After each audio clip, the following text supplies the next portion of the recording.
So, ladies, good morning. Morning. We're in the building. Yes, we are. So, I think what will be good for the audience to see and to hear is just to hear a little bit about you guys. So, maybe tell them a little bit about you, how we came to know each other, and we're launching. Think Life is Different, which you two are obviously integral parts of, and maybe just talk about what it's like to launch a company and what it's like to be a part of it. What's your experience been? Linda, let's start with you. Okay. So my name is Linda, and I've known Jamil for 6 years now. He came into my life as my mentor, my business coach, my health coach, and I. The first time we met, it was with a million other people, and he was on stage, and I was like, "Oh my God!" I was so nervous, and we grew an amazing relationship. He's so humble, he's so approachable, which I didn't realize. And he helped me build a amazing business. He helped me get healthy. He helped my family get healthy, and we became friends. He opened his house to us, and every time we were so welcome. And his family is amazing, and we've watched his family grow because he's got a few kids back to back, and we've been a part of it. And it's just been beautiful to see him, you know, grow himself, see the growth in him by becoming a father to multiple children, becoming a better husband, becoming a better leader, and just becoming his best version. He's impacted my life immensely. I mean, my life would not be the same without him. And I'm so grateful for that in many ways.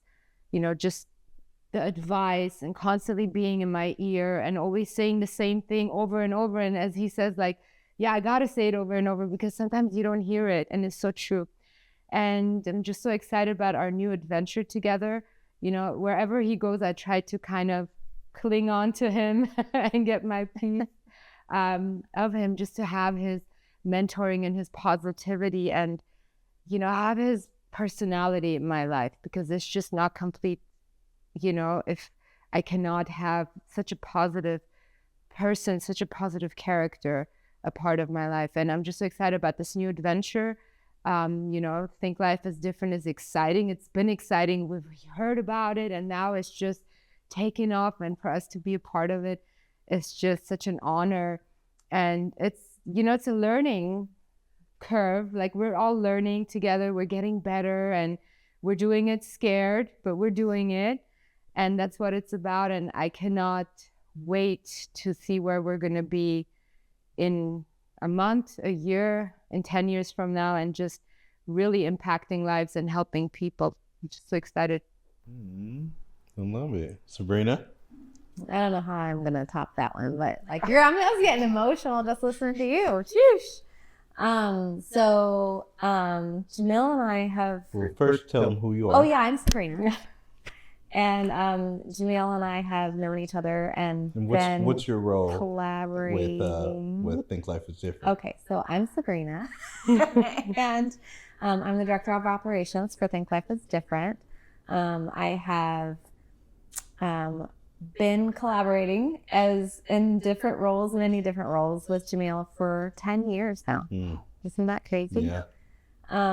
10 years. So first as a client, and him as my health coach and mentor, and just being able to be a part of his team and learn a lot of things, a lot of thoughts that were going on in my head that were really not serving me. Little Jamil on my shoulder all the time, and still to this day, I use those words of wisdom, because those are things that we really need to practice every single day.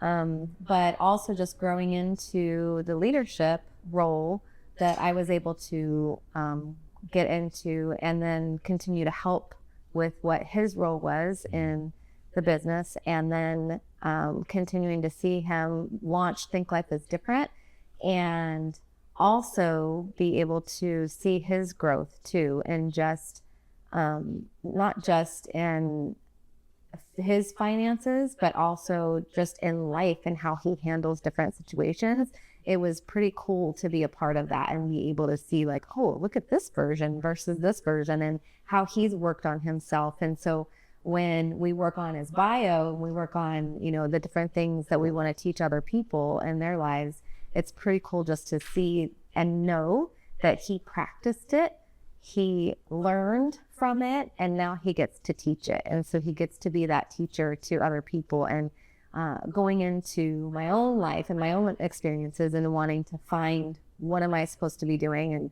my purpose, you know, one of those things is to be able to lead and teach other people. So I get to learn from the best as he's teaching others and also put things into practice. So, you know, financial coaching is one of those things that I think we all need. We don't always do, but, you know, it's one of those things that it's constantly, because of the business that we're in, we are constantly being reminded, you know, even in watching his challenges and also being a part of, you know, the podcast, the books and things like that, the speaking engagements, you know, we're always reminded on the practices that we should put in place. And that just makes us become better people and more positive and be able to influence other people's lives. And you know, I'm very close with the family and I handle all of the personal things, the business things. And so it's just been an honor to be even in this position and to have the friendship that I have and to have him see me in a way that I remember one time, and I'm going to try not to cry, but I remember one time he said to me, I wish you could see you the way that I see you. Mm-hmm. So thank you. You're welcome. Powerful. So we are here in Arizona. This week has been pretty incredible. We have just completed the audiobook for The Free Men in the Oak Tree, which is the third book in the Think Life is Different brand. What has that experience been like for you guys? You guys were there every day that we recorded. You're literally next door working. You could hear me in there messing up a million times and all the stuff. But what has it been like for you, and what's that experience been like for you? Linda, you want to?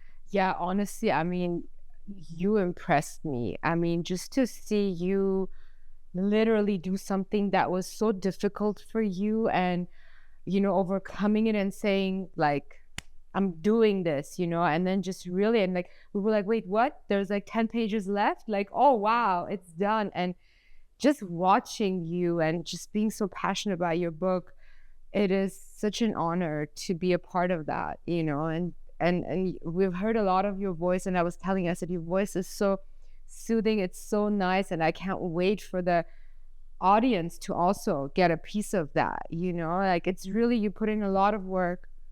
You showed up and you did it, and you should be amazingly proud. And I'm honored to be a part of it, honestly. Yeah, thank you. How about for you, Sabrina? Well, this is my second go round with you. That's right. Yeah. That's right. Yeah. What they may not know is in The Richest Man in Direct Sales, you did it was like the intro. That's right. And this time around, you also did the dedication. So maybe talk about the experience in doing the dedication. Yeah. Oh my goodness. So, I sat in the engineer room for the first day and, you know, just listened in just to be there to be support. And it's fun. It's actually fun and funny, but also knowing him for 10 years. Tell the truth. Tell the truth. Tell them the truth. Don't lie to them. What happened? So knowing him for 10 years and being a part of his, you know, family and business. So, you know, I know him. And so all of a sudden there's silence within the first 10 minutes of him getting into the book. And I kind of sat there for a bit. I was like, okay, he'll be back on. He's just probably, you know, zenning, whatever. And then it was longer. And then Linda's like, maybe we should check on it. And I was like, maybe, but I'm just going to give it a little bit longer. And go in and see him just kind of sitting there, scrolling on his phone. in the sound booth. Scroll. And we're like, what is he doing? And So yeah. So the funny part was, I'm like, okay, he's pausing here, and he looks up at me. And he's like, I don't want to do it, and he's whispering it because we don't know if we can actually hear each other, but I can read his lips that I don't want to do it. I was like, you're doing it. I don't want to. You should do it. I was like, no. I really wanted you to do it. I was like, how much can I I pay? was How this much would I close. be willing to pay her Yeah. right now? Yeah, I mean, I was I'll this pay her close. $6,000 to But come yeah. do this. Yep. But that's my way of getting out of stuff, right? It's just But like, yeah, how I much wasn't gonna money let can you I be throw like, at it? you know, when our kids try to get out of things. Yeah. And so I just kept, nope, just do it. Gave some examples of like how to read it like a story, like that you're telling your kids, that you're telling little Jonah, like how, you know, how would you tell a story to him? You'd be excited about it. And, you know, so just pushed and pushed a little bit more and didn't go back in. And then he got started again and did great. So, and it was funny because what you don't get to see is what's happening in that engineer room. And, you know, we have the script in front of us as well. And so he's reading while we're going through it. The engineer is having him, you know, kind of change his pronunciation on certain things, pause in certain gosh. areas. It's like a tedious job, Oh you know, my for goodness. however long we were in there. What was Yeah. it, like 10 to 2 or something Yeah. like that each day? And but it's funny because then I started hearing my own reactions because he would say something and I'd be like, there you go. You know, and so like, and I think it was funny because it would reinforce with the engineer, like, yep, okay, he's getting the flow, you know, and so it was fun and being a part of that process. Even like 10 minutes later, he Mhm. paused again, I and did. then I'm like, oh gosh, I'm like, I'm gonna let him wait for a little bit, and went in again, had the pep talk, and then he was good for the rest of the time. So yeah, that was fun. Man, I freaking hate doing the audiobooks. I cannot stand it. I don't like it. Why? I don't want it. I don't I was really thinking about why. I was, part of my pausing was like I was analyzing what is showing up for me right here, as where the three of us have worked so hard to be trained with is what's happening, right? And to be introspective and to try to think rationally and consciously. And I think a couple things. One was childhood trauma for sure. Being in the fifth grade, having to read out loud. I still remember the word. It was chaos. I said chaos. The whole class bursts in laughter. You're 10 years old, and that's everything. All of your friends and their opinion of you is the world. That's your worldview. How do I look right now? Am I going to be accepted? And so I think I've always carried that with me in terms of reading out loud. But also, I think I still, you guys know, I've never really considered myself that bright. I don't think that you guys know, Sabrina, you've been correcting my spelling since the moment I met you. Right? Like so that isn't a strong suit of mine. So like any of our limitations, I still have hesitations around it. The other thing, and I think this might be the biggest thing when I was thinking about it, I don't like people telling me what to do or correcting me. I've never liked it. I will leave before I am in an environment to where somebody is kind of constantly directing me and telling me what to do. And that, I think, was showing up with the engineer is I'm like, dude, bro. Like, yes. So I go to breathing techniques. We need tools. And my tools is the breathing techniques and then going on my phone and having my mind go to something else really fast to like switch off of the annoyance that's showing up right now. And I think it was that, like I felt like every time, obviously I made a lot of mistakes and he's so quick to point them out. And I hate when people point out my deficiencies or my mistakes, And nope, don't say it like that. He wasn't rude about it. It's his job. Yeah. But, and I'd be like, dude, it was like, just let me say it like this. What's the problem? So I think it was more of that. And when he would cut me off and then correct me, oh my gosh, you guys, like it would. Little switch a little bit. Oh, I was like, F this. I'll freaking leave. Like, I'll freaking leave. Like, stop interrupting me. Let me do it the way I want to do it. Like that, all of that was showing up, and that was the biggest battle. But you know what's cool about it is you're not perfect. Yeah. And so it's interesting because what you said when you said, oh my gosh, I saw him on stage and I was like, oh my gosh, I don't have that experience with Jamil. So it's funny because I was introduced to him as a mentor. He was my mentor. And so it wasn't like this whole, star, and all this. So then over the years to have people be like, oh, well, who's your coach? Who's your mentor? And I'm like, oh, Jamil Frazier. And they're like, oh my gosh, he's so, and I was like, okay. I was like, wow. Okay. But then I realized I was like that with other people, and so I was like, oh, okay, I get it.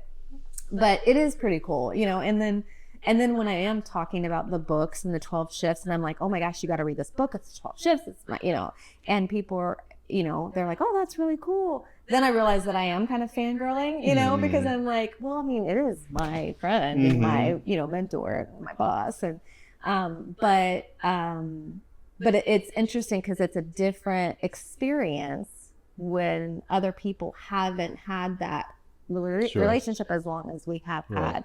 So yeah, it's kind of funny to hear other people still. It's just like, the first time I met him, my coach told me he doesn't have much time. If you see him, get a quick picture and shake his hand. And I was like, okay.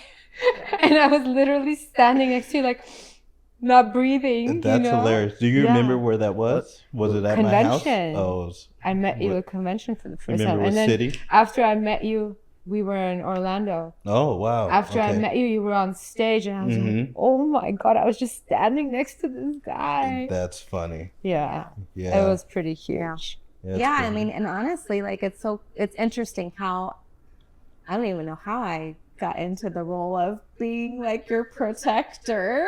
Yeah. I mean, we were just talking about that, I think, right, Tony, last night. We were talking about, because I've learned to accept what comes with, I guess, my life. I don't know. I think we talk about this, Sabrina. I don't know. But it doesn't mean that I necessarily love it. Right. So I've accepted,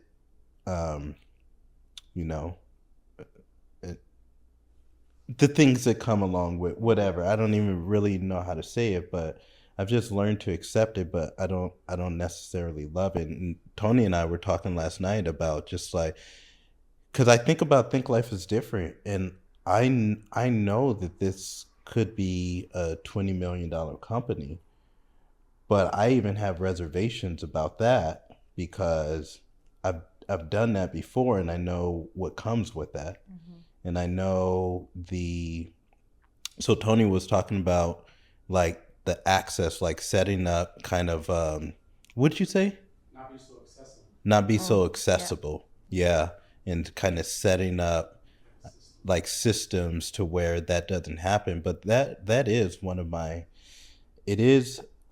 accept what comes. I learned to do that in my life. I don't really know why the things have happened, I guess the way that they've happened, but I've learned to sort of accept it. But that is an area to where that's probably my least favorite area of the things. I remember after writing the 12 shifts and Sabrina somehow became my protector, which I want you to go into that. Well, you were already doing that before that, but when I wrote that dang book, holy moly, I was like, man, I shouldn't have wrote this book, because so many people bought it, which I love. But then, when it became, let me tell you my life story about how I've I'm realizing all of this clay that I have now. And that became the thing. And so I would get I don't want to use the word stuck, but I would get stuck in listening to the stories, which I appreciate for sure.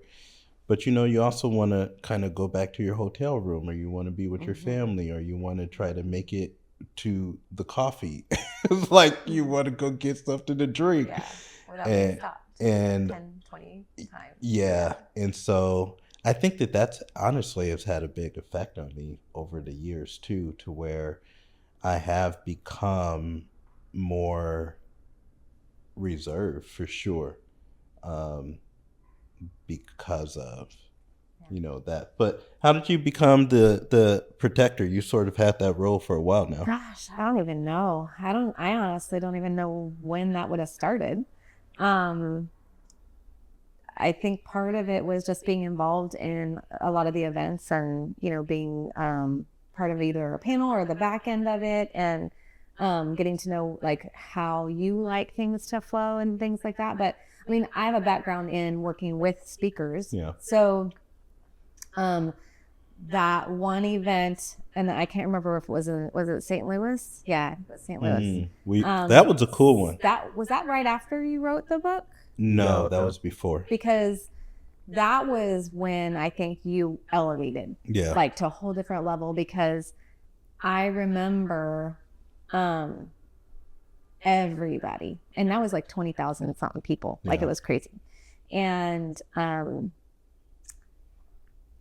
I can read you pretty well with your body language and things like that. And we actually had already, so this was like after I had started helping you out, because we had a little thing. Because where you if did all the events. Yeah, if I knew, any of the coach events, if I knew that he was being bombarded by people and he needed to eat. So that was the other thing. He never ate. So I noticed that. And so I'm like, dude, you need to eat, sit down. But people just kept coming left and right, especially after his book.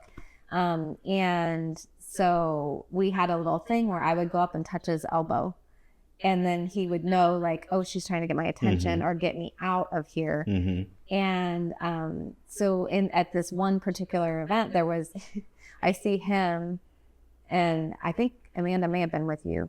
And you come up the stairs, and then, oh my gosh. And there was a photo op where a bunch of people were, and I was like, uh-oh. Yeah. And I just immediately went to him, and I just kind of like touched his elbow, and I was like, okay, what do you need? And he's like, I just want to go to the bathroom. Do you remember that? And then I think I saw another coach, and I was like, hey, I need help. I was like, we're going to kind of move him over here, and then I need you to get him over to the bathroom. Right. And so it just kind of rolled from there. And even your own mentor had said to me when we were in Cabo, she's like, I am so glad that he has you. And she's like, because you're always watching out for him, and you're always, you could be over here, he could be over there at the end of the room, and you're watching because you want to make sure like that he's not being overwhelmed or bombarded, or that he's getting water or something like that. Yeah. It's so crazy. Yeah, it is. It's crazy. That night meant a lot. That night taught me a lot, I went back to my hotel room and cried. It was a big moment. That was a big event for you to help.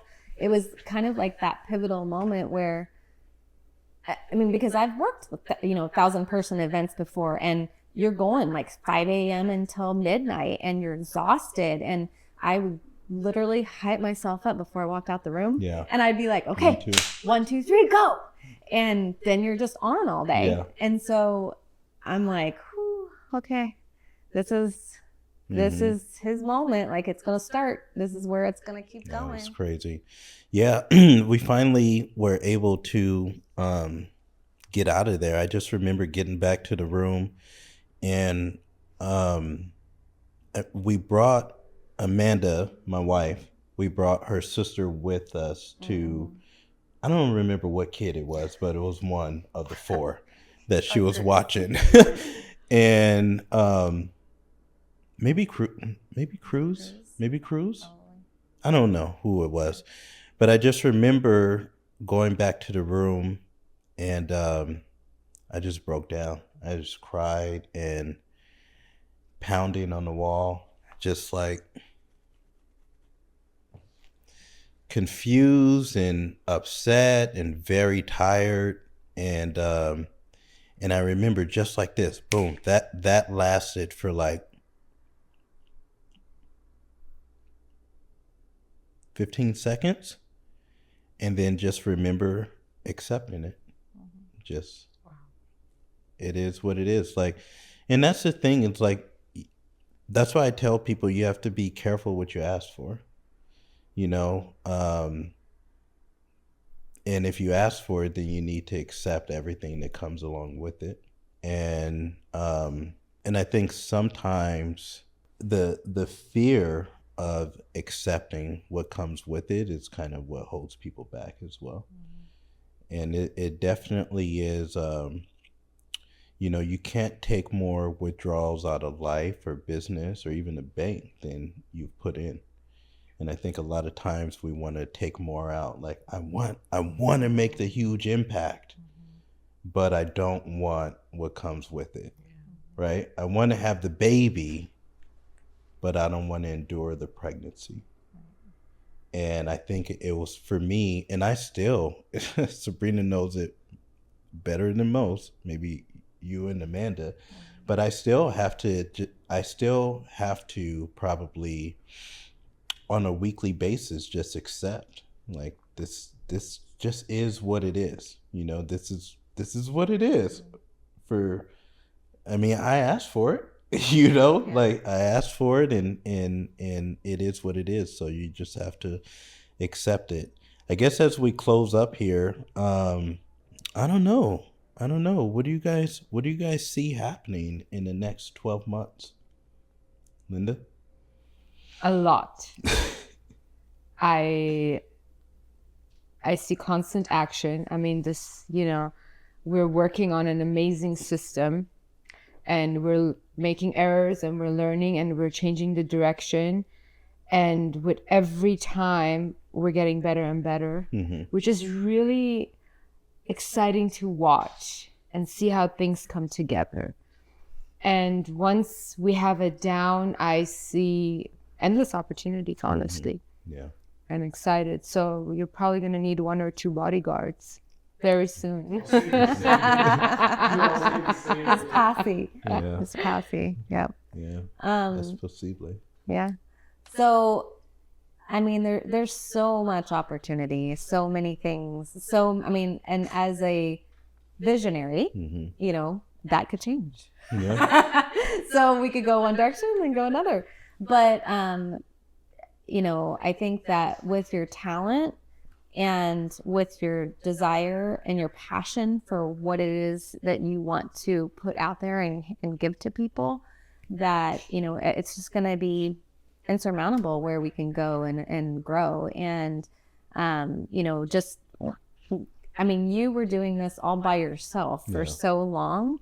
And now, I think you were just talking about this, you know, about needing help and other people to help you. And so allowing us to come in and do that and change and pivot where we need to and build the systems, and then maybe have to rebuild again, you know, and figure it out all out together. I think that's the funnest part. Yeah. And then to be able to have those moments too, where you even have to step back sometimes and let go and allow other people to talk to you and share, like, this is how we think it could work better. So I think that's going to be the exciting part, is to see just everything kind of build up from here. Yeah, I agree. Yeah. I agree. Well, I'm excited about this. Thank you guys for doing this. I'm excited about, you know, the podcast, the vlogs that we're putting out, the social media presence. That's been a big thing for me as well. Like, I spent so many years not wanting to be known, which is a wow thing. I want to raise up other leaders. I want everybody else to go be known. I just kind of want to fade away into the sunset, which, to be honest, a big part of me still does. However, for some reason, I've been stuck in the intersection of a lot of different worlds in my life. And I think a big reason why is because we're supposed to give it away. And so I think that's what we're doing now, and really excited about it. So keep tuning in to the Difference podcast. Follow, subscribe, share, and we will see you guys on the next one.